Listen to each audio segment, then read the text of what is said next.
another episode of my luto serye. Magluluto tayo today ng pangmalakasang beef broccoli. Let's go! Ito yung beef natin, nakakatay ng strips. And then, i-marinate muna natin siya. Lagyan natin ng salt. Konting soy sauce. Oyster sauce. Konti lang din kasi mamaya mag-a-add pa tayo sa sauce. Pepper.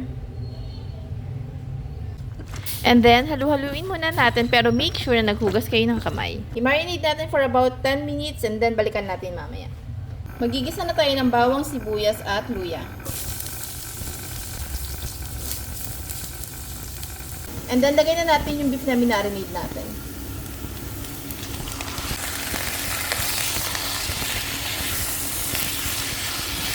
Takpan muna natin, gisa natin for 5 minutes.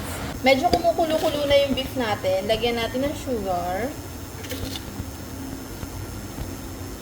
Salt. Pepper. Konting soy sauce. At syempre, gagamit tayo ng produkto ni Mama. Mamacita's oyster sauce. Charot. Yan. Lahat natin yung isang pack.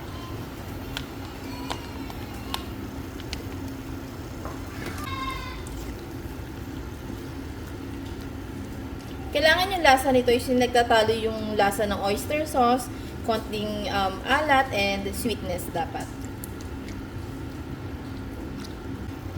Pakuluin lang natin for about 2 minutes. At kapag napakulo na natin ng 2 minutes, lagay na natin yung broccoli.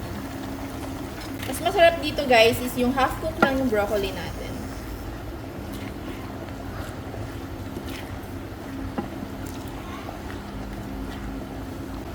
Pakuluin ulit natin for about 3 minutes.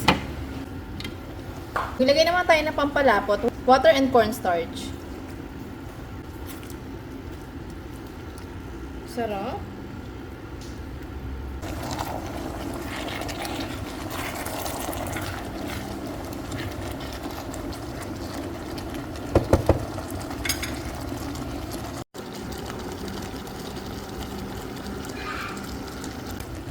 Sesame oil, pampadagdag ng aroma and extra flavor.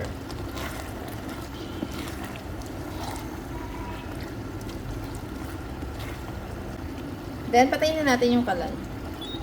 Lagyan natin ng sesame seed.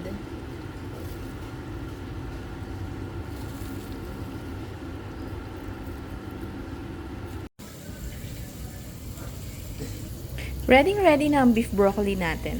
Thanks for watching!